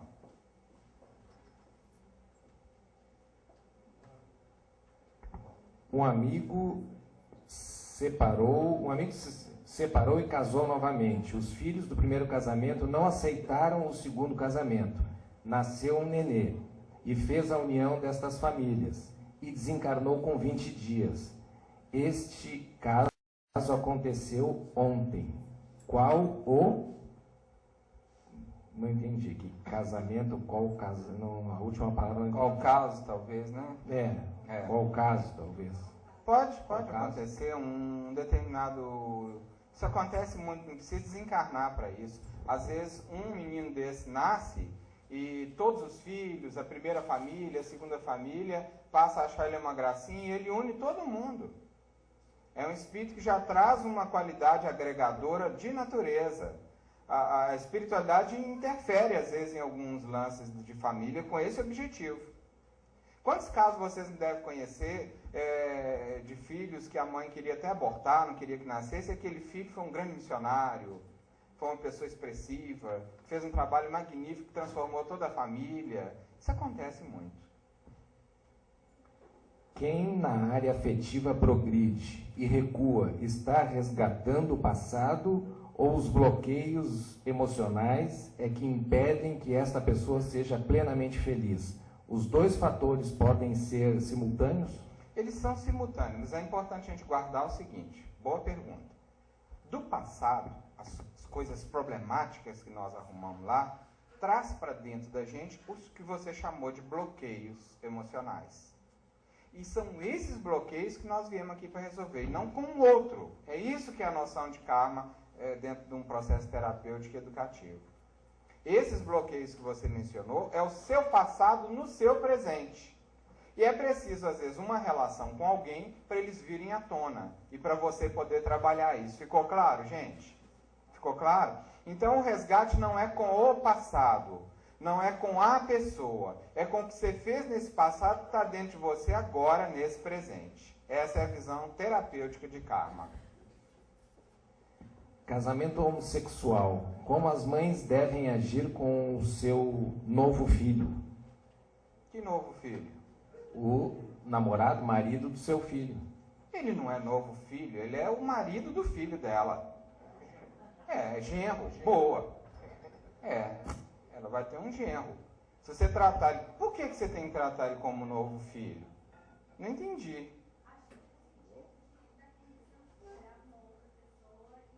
Ah, tá, esperava uma mulher. Então, como não vai vir mulher, tem que vir filho. Não, ele é marido do seu filho. Assume isso. Entendeu como é que é? A pergunta pode ser quem que é a esposa e quem que é o marido, é por isso que eu não sei. Tá? Não queira saber, trata ele como o parceiro do seu filho. Por que tem que ser um novo filho? Tá certo? É óbvio isso, né? O importante é o respeito, o carinho, o amor. Tem que vir filho. Não, ele é marido do seu filho. Assume isso. Entendeu como é que é? A pergunta pode ser quem que é a esposa e quem que é o marido, é por isso que eu não sei. Tá? Não queira saber, trata ele como o parceiro do seu filho. Por que tem que ser um novo filho? Tá certo? É óbvio isso, né? O importante é o respeito, o carinho, o amor. Tratar como novo filho não é muito educativo. É do tipo assim, que pena, né, que meu filho é homossexual, então eu vou te acolher. Pelo amor de Deus, os dois mandam bala lá entre eles e se amam. Não fica com pena não, que eles estão muito bem, obrigado, com certeza. Você que está precisando de juízo e tratamento.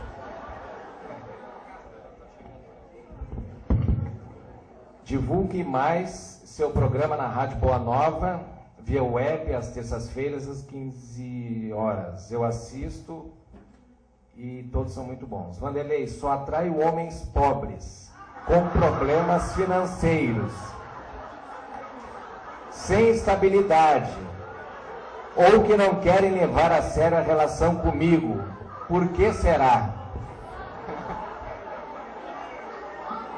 Não colocou o nome aqui. Eu não posso afirmar porque eu não te conheço, mas eu posso fazer algumas colocações sobre o assunto. Possíveis, tá? Não leva muito a sério, não, porque eu posso estar enganado. Com certeza, você deve ser uma pessoa que tem uma mentalidade muito pobre.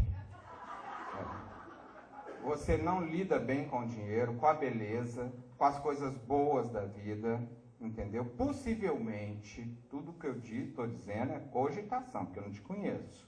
Estou falando do que eu conheço de ser humano, de terapeuta, né? Possivelmente você é uma pessoa que lida muito mal com o sexo e com a vaidade, com certeza. Porque pessoas que lidam bem com o sexo e com a vaidade, cuidam do seu corpo, se sentem bem quando se arrumam, né? São pessoas que se arrumam não para despertar o interesse do outro, mas para sentir bem consigo próprias ou consigo próprio. Então você deve ter uma mentalidade de pobre, ou seja, acha que as coisas têm que ser sempre para menos, sempre simples demais, que pode viver com muito menos. E a vida não é assim. Você tem que desejar ser bonita, você tem que desejar ser bem cuidado, ter o melhor tênis se você pode ter a melhor roupa se você pode ter, né? Ter o melhor perfume se você pode ter, porque se você não tem essa mentalidade de prosperidade na sua aura, você só vai atrair coisa pequena. A mentalidade de prosperidade é uma mentalidade de uma pessoa que atrai coisas boas para ela, bons empregos, bons negócios, boas pessoas, né? Não quer dizer que nesse grupo não estejam pessoas simples, porque muitas pessoas simples são ótimas e que têm uma mentalidade de prosperidade fantástica. Então, o que deve acontecer com uma pessoa desse tipo é algo mais ou menos assim. Você atrai para você pessoas, permita-me a expressão, medíocres. Tão medíocres quanto é a sua mentalidade. Medíocre no sentido de estar para baixo da média. E nós espíritas temos que tomar muito cuidado com isso. Por quê? Existe um conceito no meio espírita, cultural, religioso, incrustado na mente de muitos espíritas, que humildade é você ser pobre. Eu sou uma pessoa muito simples. Eu tomo banho uma vez por semana. Sabe como é que é? Já me perguntaram em seminário espírita, Vanderlei, espírita pode ter banheiro de hidromassagem em casa? Coisas loucas para vocês terem ideia. Espírita pode pôr balão em festa de aniversário do seu filho? Vocês verem as coisas que passam na cabeça das pessoas. Com todo respeito, eu falo para nosso aprendizado, não é? Ser espírita não é ser essa criatura pobre. Pelo contrário, ser espírita é ser inteligente. É ser uma pessoa que lida bem com a sua vaidade. É ser uma pessoa com juízo. Uma pessoa educada, bem-humorada, ajuizada, que não pega a mulher dos outros. Nem o marido, né? Olha lá, aí ela ficou toda satisfeita, olha lá, ó. Né? Olha lá, já estalou o dedinho. Tim, né? Que tem, né? Cacau, entendeu como é que é? É isso aí. Não é só a pessoa que fica rezando, fazendo bem pro próximo e frequentando seminário de Vanderlei, não. Nós temos que viver. Eu acho que a gente é espírita de verdade é lá fora, quando eu pego o meu avião e volto para casa. Quando eu estou dentro da minha casa, quando eu estou no meu dia a dia, quando eu estou na minha tarefa, no meu consultório. É aí que a gente tem que dar a prova do quanto isso está fazendo diferença na vida da gente. Perceberam? Tem mais, André? Eu sei responder, eu vou pensar é como que eu falo. Tem alguém legislando em causa própria. Pois é. Eu acho que traição ninguém merece. O primeiro ponto é esse, ok? Ninguém merece. Agora, por gentileza. Eu estava no Rio de Janeiro fazendo seminário semana passada, uma pessoa coincidentemente me pergunta sobre isso. O marido teve um acidente e ficou impotente. E ela é daquelas que nasceram com o perispírito bem quente, entendeu como que é? Como é que fica? Foi a pergunta dela. Como é que você vai dizer para uma pessoa dessa alguma coisa? Você dá consciência dela. De repente ela ama o marido, mas pode achar alguém para fazer sexo. Eu não recomendo isso para ninguém. Na minha consciência, eu não tenho isso como estilo de vida. Mas quem é você e quem sou eu para julgar que isso vai dar errado para alguém, que a pessoa vai para o inferno quando uma coisa dessa? Por isso é que nós temos uma coisa aqui chamada, eu acho que de 100 casos, 101 não vão dar certo isso aí. Mas quem somos nós, sabe? Eu prefiro pegar a sua pergunta e trazer para esse lado aqui. Nós somos muito julgadores. Muito julgadores do comportamento alheio. Quem somos nós para determinar isso? Sabe? Convivendo com os espíritos, eu tenho cada dia mais mudado o meu foco de entender o ser humano e a mim mesmo. Estou fazendo um esforço muito grande, não consigo sempre, para não julgar, porque algumas coisas os espíritos me surpreendem. Eu me lembro muito bem um episódio desse, do Humanizar, inclusive, que um expositor faltou, ele não quis ir mais e mandou uma carta me ofendendo muito, dizendo que não queria participar por isso.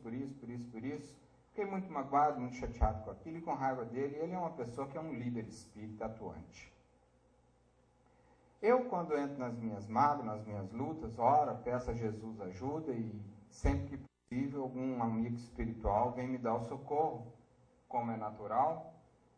E Dona Maria Modesta veio e me socorrer nesse momento, e eu perguntei, Dona Modesta, como é que pode uma coisa dessa? Uma criatura, ele foi irresponsável. E nem estou tão chateado com o que falou sobre mim, mas chateado com a falta de responsabilidade, com o compromisso. Nosso evento vai ter problema por conta disso. Como é que faz? O que a senhora pensa sobre isso? Ela virou para mim e falou assim, meu filho, nós amamos o fulano de tal expositor profundamente aqui na vida espiritual. Como é que é? Ele está de parabéns. Como é que é? Eles têm sempre uma didática diferente da nossa, né? Ele está de parabéns. Eu falei, mas o que a senhora quer me dizer com isso? Olha, essa criatura veio de um lugar tão complicado e ela me contou uma história tenebrosa dele, de onde que ele veio. Do mesmo lugar que eu vim, entendeu como é que é? E aí eu falei assim, é mesmo? É. Então hoje, ele está muito bem. Aqui no plano espiritual, nós todos estamos muito felizes com ele. Um deslize desse aí é de menos.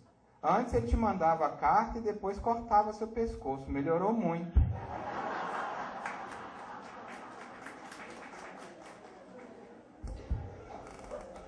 Minha mágoa acabou na hora. Hoje eu amo essa criatura, é isso, a gente tem que ir de etapa em etapa. Os nossos julgamentos nos magoam, fazem sofrer, pesam a nossa vida, e tudo fica mais difícil, não é mesmo? Então assim, por favor, você que perguntou, faz de conta que você não ouviu nada que eu falei. Ouça a sua consciência, faz o seu caminho. A princípio, isso eu tenho para mim, né? É meu, quer dizer que você tem que se espelhar em mim. Eu acho que ninguém merece traição. Ainda nessa linha, num relacionamento simultâneo com 5 pessoas diferentes, qual delas é a mais amada? Faz a prece de encerramento. A próxima vai vir com 15, entendeu? Que isso? Suruba no Rio Grande do Sul? Eu achava que vocês eram uns anjos. Viu, danado? E você tá muito bem, então fica quieta aí. E o pior é que esse se identificou, viu? Ah, não fala. Mas não vou falar, né? Senão ele vai arrumar mais uns 5 aí. Ah, pelo amor de Deus, né? Não sei como é que eu respondo isso não. Sem julgamentos, é o que eu disse agora há pouco. Se eu entendi bem, é uma pessoa que tem compromisso com 5 pessoas, é isso mesmo? Não é amigo de 5 pessoas. É o que está escrito aqui, né? Ele quer saber qual das 5 pessoas nesse relacionamento simultâneo é a mais amada. Entendi. Se existe. Deus toma conta, né? Olha, com todo respeito à sua pergunta, porque eu acho que a gente brinca para poder tornar a coisa mais leve, mas com muito respeito, né? Eu acho que você vai descobrir isso. Eu não posso dizer nada para você, a não ser que te espera muita dor, graças a Deus. Entendeu? Porque é uma coisa realmente que não é aceitável na relação humana. E mesmo que um descubra o que está acontecendo com o outro, energeticamente você está criando um laço, uma teia para a sua vida de dores, de conflitos, de decepções, de desgaste, de doença, entendeu? De problemas, né, de ordem jurídica, uma hora dessa acaba aparecendo, e vai por aí afora. Então, assim, eu não tenho nenhuma recomendação para te dar, a não ser assim, crie juízo. Eu duvido muito que o amor passe por aí, mas também não duvido que ele possa passar. Mas tenha jeito, ninguém gosta disso, né? Hein? Pergunta. Tá parecendo Carminha da novela das 8, né? Vai lá conversar com ela, assiste a novela para você ver como é que isso vai acabar, né? Todos os casamentos, cada pessoa já vem com a programação do seu resgate. Como saber se a opção de um casal não ter filhos trata-se de uma negação da programação? Observação: no caso citado, os dois, o casal, optou por não ter filhos. Um casal sempre deve ter 2 ou mais filhos? Um filho só pode ser a programação dos dois? Tem programação de não ter filhos, sim, né? Mas hoje é muito razoável a gente pensar que um casal sem filhos fica faltando alguma coisa, tá? Então, 2 filhos é muito razoável hoje na nossa sociedade, se pensar nessa possibilidade. Mas isso é do casal. Eu posso garantir que existe programação para não ter, mas posso garantir que mais do que isto, a boa parcela dos casais não tem por egoísmo, porque não querem enfrentar os problemas, né? Porque ser pai e ser mãe não é fácil. É muito mais gostoso viajar para Paris, né? É muito mais gostoso. Agora, eu digo a vocês como pai de 4 filhos, quem quer se educar nessa vida, seja pai, seja mãe. É um crescimento extraordinário. É um avanço. Sinceramente, acho que cada um tem o direito de fazer a sua escolha. Isso não tem nada de podre, nada de errado, nada de grave. Pode passar pela vida, ser muito bem-sucedido, sair da sua reencarnação muito bem-sucedido, mas vai chegar lá com uma sensação de vazio, de frustração, por não ter feito algo para a nossa sociedade ser um pouco melhor. Então, cuide, põe um pouco de filho na vida, entendeu como é que é? Ajude um pouco mais a nossa sociedade. A vida não é só viajar e ter as melhores roupas. Ao contrário do que eu disse agora há pouco, é bom ter boas roupas, bom perfume, viajar, mas a vida não é só isso. Você vai viajar, vai gastar todo o seu dinheiro, vai poder fazer quantas viagens quer, ter as melhores roupas, comprar as melhores coisas. Uma hora isso cansa também. Aí você quer outras coisas melhores e cansa mais. Por quê? Porque a vida não é só isso. Passar por aqui como um viajante gastador, ou um viajante se divertindo. A vida também é encarar os problemas, de ter que levar uma criancinha de 3 anos para a escola. Vocês mães já não viveram essa experiência? Como é que é isso? Não é doloroso? Você ter que levar o filho para a escola, não é? Hein, Kathleen? Levar o filho para a escola não é doloroso? Né? Que idade está a sua criança? 6 anos, né? Então, não é doloroso? Você fica pensando como é que está lá. Ah, isso é uma beleza para acabar com o egoísmo dessa juventude, entendeu? Tenha bastante filho, viu? Sua mãe tem filho, tem uma só, né? E ela viaja, não impede, né? Eu acho que hoje, com o mundo que nós estamos, fica bem mais fácil tudo. Eu não posso julgar, mas sinceramente eu me pergunto se não há um pouco de egoísmo num casal que não quer ter filho, né? Me pergunto isso, sabe? Um pouco ou até muito, né? Depende da história. Assim como eu acho também que é uma opção. Pode ser legal, eles podem fazer outras coisas bacanas na vida, acredito nisso, né? Tenho orientado jovens quanto à compreensão e o perdão como foco das uniões atuais, sem a ótica espírita, só universal. Como encarar isso? Tem alguma diferença? Eu não sei qual que é a ótica universal, não sei se tem, né? Eu diria assim, o jovem de hoje ele não magoa igual a nossa geração, não. Eles não estão nem aí. Hein, cara? Nossa, eles... Olha, Aldrin, uma coisa que os nossos filhos não vão morrer é de depressão. Sabe por quê? Porque a nossa geração foi treinada para engolir a raiva e eles põem raiva o tempo todo para fora.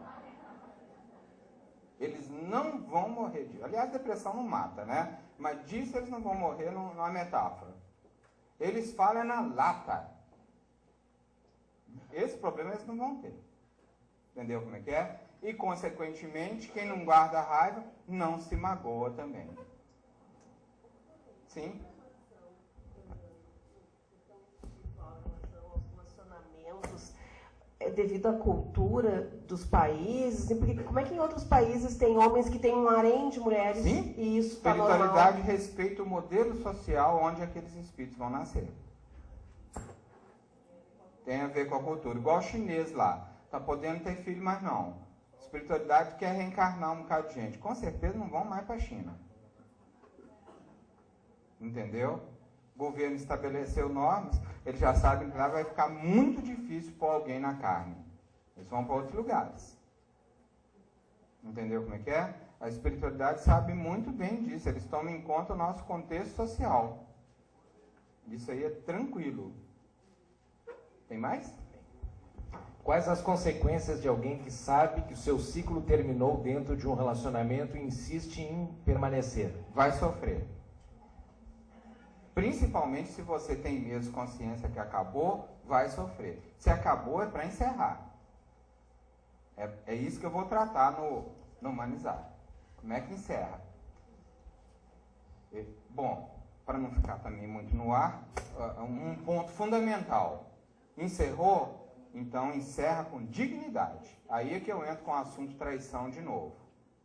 Ah, encerrou, não tem mais nada, então vou arrumar alguém fora, que aí eu vou me preenchendo. Isso realmente dói muito. Se encerrou, encerra mesmo. Com dignidade. Para você se sentir livre para ter outra experiência de vida afetiva ou sexual que você tenha na sua existência. A minha sugestão é que você não deve iniciar um novo ciclo sem encerrar definitivamente o anterior. Com certeza você vai embolar toda a sua vida. Igual esse cara aí das 5 aí. Tá um novelo de macumba em torno dele que dá uma coisa assim, entendeu como é que é? Eu não quero nem chegar perto dessa criatura, viu? Me livra desse trem, entendeu como é que é? Então... É difícil isso aí. Bacana a pergunta. Acho que principalmente se você percebeu que acabou, você tem consciência disso e não encerrou, você vai sofrer.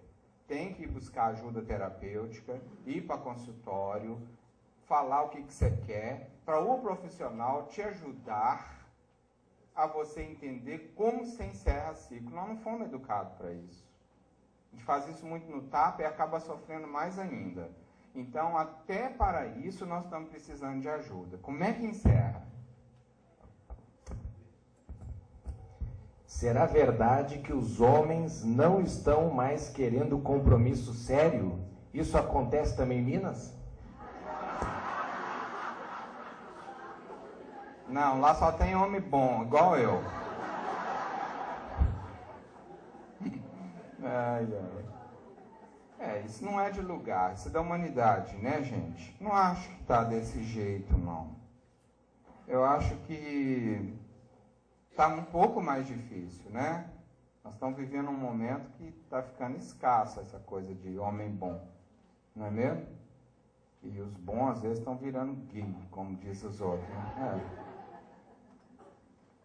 Sei lá, eu não acredito nisso, não. Eu acho que tem homens bons, acho que tem homens de valor. O homem que quer melhorar está entendendo o valor da mulher, está reciclando a sua forma de pensar, está tentando valorizar a sua união, né? Eu acho que existem muitos homens bons. Não acredito nessa coisa dessa maneira, assim, não. Né? Acho também que a mulher está passando por um momento de muita revisão no seu gosto, no seu valor, no seu interesse. Isso também está tornando ela um pouco mais exigente. Ela está preferindo, às vezes, ficar sozinha, não ter que se envolver com mais um caso de decepção. Eu acho que isso é preservador. E acaba isso, tomando por base isso aí, criando essa cultura de que não tem homem que presta. Então são as duas coisas que vêm uma em conta da outra, né? E nós estamos vivendo um momento social de muitas mudanças nesse sentido. Mas extinguir, não. Tem muito homem bom, né? Tem muita criatura com a cabeça boa, que quer mudar. Eu acho que para você descobrir isso é fazer também uma relação de amor nova, tá? Eu sugiro a vocês, mulheres, que não se fechem, que busquem, mas também não banalizem aquilo onde o homem é mais banalizado, que é no sexo. Então, tente criar uma relação afetiva. Eu acho que esse é o maior teste que uma mulher pode aplicar num homem. Se ele responder bem a isso desde o início, depois o sexo e outras coisas mais, vem muito bem. Eu acho que é isso. Aliás, essa eu acho que é uma das missões da mulher. Se o mundo não tivesse mulher, seria só sexo nesse planeta. Porque o homem tem o sexo na cabeça e a mulher tem o afeto no coração. E os dois se encontram para se curarem. Né? Embora isso hoje está invertendo um pouco. A mulher também quer o prazer e muitos homens estão mais sensíveis, mais afetivos. Então está mudando o contexto social. Assisti na televisão que um casal já está com 8 filhos porque o anticoncepcional não faz efeito para ela. Como fica isso com relação à programação? Ou é acidental? Pode ser as duas coisas. Pode estar programado mesmo isso aí tudo para ela. E o fato do anticoncepcional não funcionar é um indício dessa programação. Como também você pode cogitar de descuido. Acidental ou renascimento. Descuido. Acontece. Vamos ver se eu consigo entender aqui. A letra D do cronograma não mostra o sexo da pessoa. O C é homem. E o D, se for homem mesmo, o C, que tem que ter os filhos 1 e 2, como fica a programação desses filhos? E se C for feito para esse D homossexual e E quiser ter filhos, será o 1 e 2? É isso mesmo que você entendeu.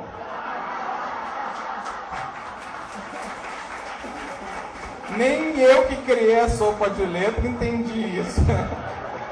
Mas é uma pessoa que presta atenção, né? É alguém da matemática, com certeza. Para guardar com tanta... né? Legal. Eu realmente acho que o que você falou já está certo. De verdade. Legal. Como saber se o ciclo entre um casal já não se encerrou? Como saber? Ai, pergunta brava essa, hein? Tem jeito de dar receita geral disso. O que é um casamento?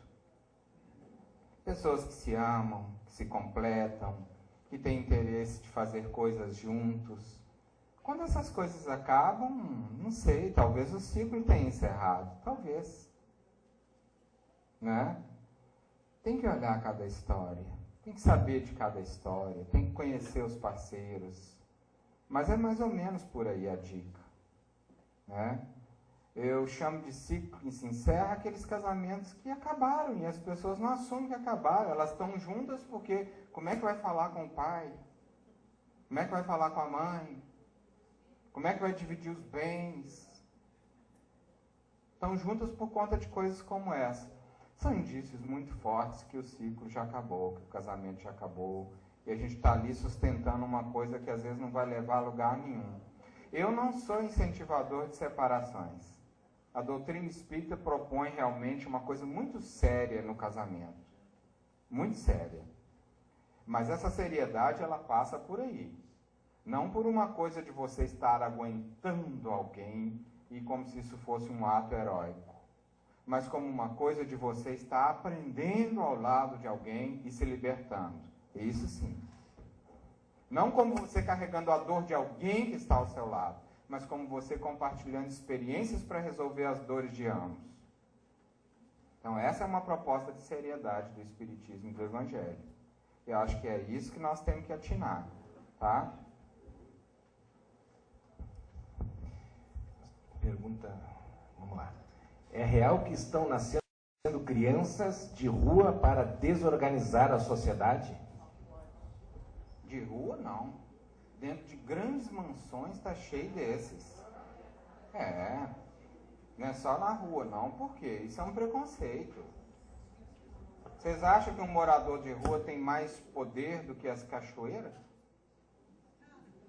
Entenderam as cachoeiras aí? Acham? Um cachoeiro da vida tem muito mais poder destrutivo do que um morador de rua, não tem? Então, essas criaturas estão nascendo não é só nas ruas, não. Estão nascendo em grandes mansões. Estão nascendo em países super desenvolvidos. São grandes políticos com grande influência. São artistas com grande influência. São educadores com grande influência. Não é só no menino de rua, não. Talvez ali estejam os que têm menos poder de influência, porque os Fernandinho Beiramar da vida são marionetes de outras pessoas que nunca apareceram. É por isso que nós temos que assistir o que a Rosane Collor vai falar amanhã, hoje. É por isso que nós temos que ter visão crítica do nosso país, que está melhorando muito, que o nosso povo, nós estamos amadurecendo. É por isso que ir para a urna agora, no fim do ano, nós temos que ter juízo para saber o que nós estamos fazendo, quem nós estamos pondo lá. É isso. Então não é só na rua, não. Nas mansões, nas classes médias. Olha o que está acontecendo no noticiário. Quem é que põe fogo de mendigo no meio da rua? É o próprio mendigo? Quem está pondo? São meninos que têm carros importados. Quem que vocês acham que são essas criaturas? De onde elas estão vindo? Aquilo que eu já falei do egoísmo que pode existir entre as pessoas é isso. Só pensam nele. Só pensam no modo dele ser. Perceberam? Então é aí que nós temos que olhar. Como fica a programação espiritual com relação à inseminação artificial? Também está enquadrada dentro da questão do modelo social. Os espíritos estão também respeitando os avanços científicos e colaborando com esses avanços. É possível isso perfeitamente, tá? Com tantos estímulos sexuais na sociedade, a banalização do sexo, como a espiritualidade vê esse movimento? Esses estímulos que nos são expostos são frutos de egoísmo da humanidade? São frutos de uma história da humanidade. Sexo, ao longo de toda a história da humanidade, foi muito banalizado. Né? Muito reprimido na Idade Média, muito banalizado no século XX. Eu acho que agora nós estamos para buscar um equilíbrio nesse século. E um dos pontos fundamentais para que esse equilíbrio exista é exatamente isso. A mulher tomando a sua missão na sociedade. Isso vai mudar muita coisa, né? Então, os estímulos estão aí, as lutas estão aí, como uma história da humanidade. A espiritualidade sabe que isso sempre foi um problema em todas as épocas. Roma acabou por causa de sexo. Grandes impérios acabaram por conta de sexo. Grandes escândalos na nossa política levaram impérios à derrocada por conta de sexo. E aí vai, por isso que nós vamos estudar esse tema, tá? Eu preciso fazer um encerramento. Está acabando aí? Tá. Só tenho mais 2 horas para falar aqui. A mensagem que ficou nos 2 temas é o estudo de si para desenrolar o processo de individualização. Qual o exercício de olhar para si que podemos fazer numa atualidade de dias tão corridos? Vigilância? Leia os livros da senhora Hermance do Fundo. Hermance, nos seus livros, dá dicas, milhares de dicas sobre isso aí. Aprofunda o estudo das obras, que você vai descobrir muita coisa lá. Agora, para encerrar, Vanderlei, vamos casar? Já é casado, Deve né? ser o Zeca, né? O Zeca não está aí. Tá aí não? Aposto que é ele que mandou o convite. Ele gostou da ideia, tá vendo? Não assinou aqui, ó. Não assinou. Vanderlei, vamos casar. Bom, já é casado, né? Vamos ser grandes amigos. Sem mais brincadeira, agradeço de coração a tua palestra, fiquei emocionada por cada assunto e com muita saudade. Até a próxima, tudo de bom. Obrigado, obrigado.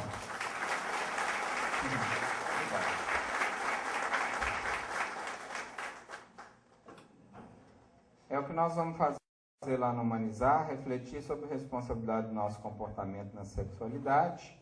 Uma pequena lista de alguns sintomas de um casamento que cura. Gosto, dialogar, expressão da sexualidade conectada com afeto, cultivo do respeito e do carinho sempre, a honestidade como tempero diário da relação, o uso da criatividade para socorrer um ao outro no contato com sua sombra, o incentivo à autonomia e aos talentos um do outro, comprometimento com o bem real um do outro, o repúdio resoluto a qualquer ação de manipulação ou agressão, o companheirismo perante a família e o lar, o amor como laço de elevação.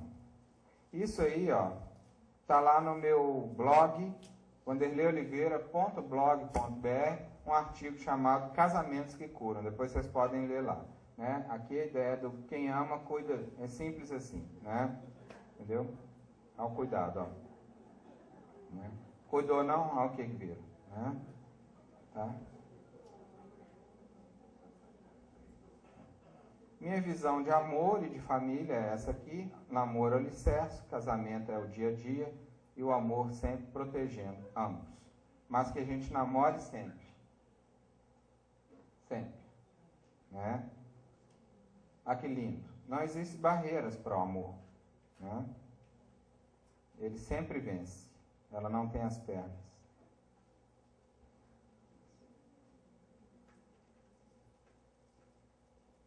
A guerra efetivamente flagela a humanidade, semeando dor e morticínio entre as nações. Entretanto, a afeição erradamente orientada através do compromisso escarnecido cobre o mundo de vítimas.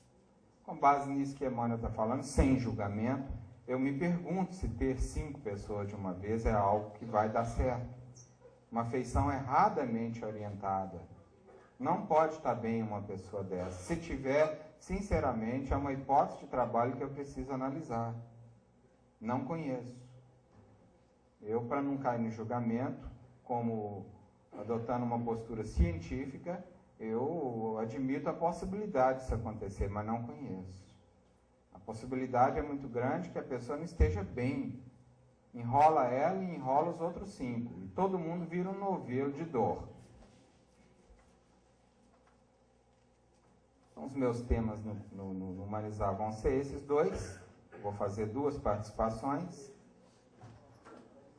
O programa, depois vocês entram lá no site para mim poder fechar aqui mais rápido. Vamos falar sobre pornografia, o perigo do sexo virtual. Ó. Tem gente ficando grávida de monitor, entendeu? É uma peça publicitária, né? Mas para divulgar a ideia de um tema que a gente vai. Conclusão. Em sexo, Emmanuel define no livro Vida e Sexo o seguinte: não proibição, mas educação. Não abstinência imposta, mas emprego digno com devido respeito aos outros e a si mesmo. Não indisciplina, mas controle. Não impulso livre, mas responsabilidade. Acho que essa é a conclusão do tema. Né? Convido vocês para estarem em Santa Maria. Tá? Tem um aviãozinho que eu sempre uso aqui para lá, o NHT. Né? Quem não gosta de viajar de ônibus. Tá? Então, facinho, tá? Eu fiz também essa viagem de ônibus, Santa Maria para cá. Pô, você estava comigo, né, na ocasião. Maravilhosa. Então, vamos lá. Depois eu passo para Aldrin, para Clovis, os telefones de contato da Marilene, mas no site tem isso aí, no portal Humanizar. Estejam lá com a gente. O nosso Humanizar Online, para você se inscrever, é só entrar neste portal humanizar.com.br, lá tem inscrição para quem for, tem hotéis, pacotes, tudo para você se informar. Vamos ter na sexta-feira antecedendo o Humanizar um mini curso com o Djalma Argolo, que é um espírita da Bahia, um dos pensadores mais lúcidos da atualidade, sobre o comportamento do espírita diante da liberdade sexual. Se você não for, pode fazer também esse curso online, tá? São vagas limitadas, ok? O Humanizar Online você se inscreve aqui, ó, neste site, foi o que eu divulguei ontem, tá bom? E aqui o site da nossa Casa Espírita em Belo Horizonte. Acho que era isso. Deixa eu ver se tem mais alguma coisa. Tá. Isso aqui é outra coisa. Então, pessoal, valeu. Foi muito bom, tá? E espero que tenha sido útil para vocês também. Acredito que essa nossa vinda aqui foi uma semente. Assim espero. Que deve trazer muitos frutos, deve nos criar para o futuro outras oportunidades. De qualquer forma, se isso não ocorrer, eu levo comigo uma lembrança extraordinária, realmente um envolvimento afetivo que me gratificou muito, me preencheu, volto refeito, né? Volto realmente com uma mentalidade muito diferente do Rio Grande do Sul a partir de então, tá? Volto realmente com uma ideia nova a respeito do quanto que essa ideia da humanização cada dia mais encanta, comove e envolve pessoas, e volto com amigos, né, que para mim é a coisa mais gostosa que existe nas viagens no Brasil, para fora, ter essas amizades, são muitas que eu tenho, né, que eu acho que a gente sobrevive, avança a poder de amizades. Então isso é muito legal, foi muito bacana conhecer pessoas novas, fazer esse contato, aprender junto com vocês. Muito obrigado pela presença e por todo esse carinho. Tudo de bom para vocês, viu?